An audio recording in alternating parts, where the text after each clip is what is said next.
આજના યુવાઓ પોતાના ફ્રી સમયમાં ખોટા રવાડે ચડે નહીં તેમજ સ્પોર્ટ્સ તરફ આકર્ષિત થાય તે હેતુથી સુરતના રાંદેર વિસ્તારમાં ક્રિકેટ ટુર્નામેન્ટનું આયોજન કરવામાં આવે છે. દર વર્ષની જેમ આ વર્ષે પણ આ હેતુને ધ્યાને રાખી Surat Muslim league season 5 cricket tournament રમાડવામાં આવી રહી છે, જે સુરતમાં ઇસ્લામ જીમખાના ખાતે ચાલી રહી છે.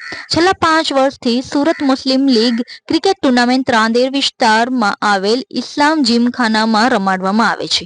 Surat Muslim league cricket tournament બાબતે વધુ જણાવતા રફીકભાઈએ જણાવ્યું કે આ ક્રિકેટ ટુર્નામેન્ટ છેલ્લા 5 વર્ષથી રમાડવામાં આવે છે, જે સેવાકીય પ્રવૃત્તિ સાથે જોડાયેલા એવા જુનેદભાઈ ઓરાવાલાના સહયોગથી આ ક્રિકેટ ટુર્નામેન્ટની શરૂઆત કરવામાં આવી હતી.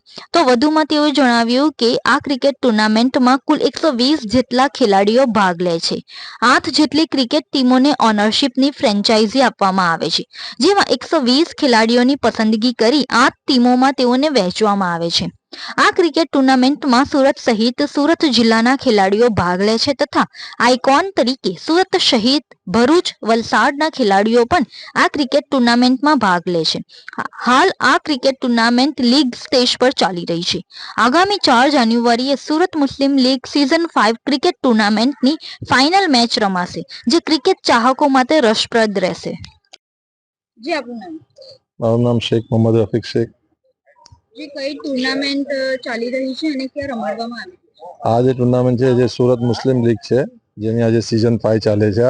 આ રાંદેર ઇસ્લામ જીમખાના ખાતે રમાય છે. જી કેટલી ટીમે આમાં ભાગ લીધો છે અને કેવી રીતે તે લોકો અહીં ગ્રાઉન્ડ પર રમે છે?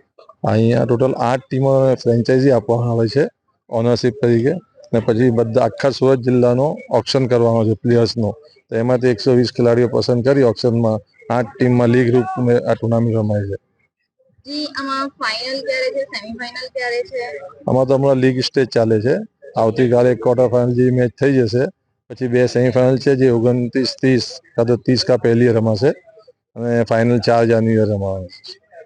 જી અહીં પ્લેયરો જે ભાગ લઈ રહ્યા છે એ સુરતના છે કે સુરતની બહારના? ના, એમાં આઇકોન તરીકે જે પ્લેયર છે તેમાં ભરૂચના છે, અંકલેશ્વરના છે, વલસાડ બાજુના પ્લેયર છે બધા, અને સુરત જિલ્લાના બધા જ પ્લેયર છે. જેવી રીતે આપણે જે નવસારી લઈને કોસંબા સુધીના બધા જ ગામોને આવરી લેવામાં આવે છે આમાં, ને એ ઓપ્શન તરીકે જે પ્લેયરની સિલેક્શન થાય છે. એટલે બધા જ ટીમોમાં બધા જ ગામના પ્લેયર સાથે મળીને રમે છે.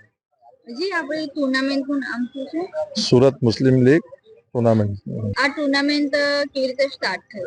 આ ટુર્નામેન્ટ લગભગ 5 વર્ષથી ચાલે છે, જેમાં અમારા જુનેદભાઈ ઓરાવાલા હતા, એમની સહયોગથી આ ટુર્નામેન્ટ ચાલે છે. અને આ ટુર્નામેન્ટ નામ બી પહેલા લેટ લતીફ યુનુસ ઓરાવાલા મેમોરિયલ ચાલતો હતો, એની જગ્યાએ પાછા ઓરાવાલા મેમોરિયલ તરીકે અમે આ ટુર્નામેન્ટને ચાલુ રાખેલી છે. એના પ્રેસિડેન્ટ તરીકે અમારા જુનેદભાઈ ઓરાવાલા છે.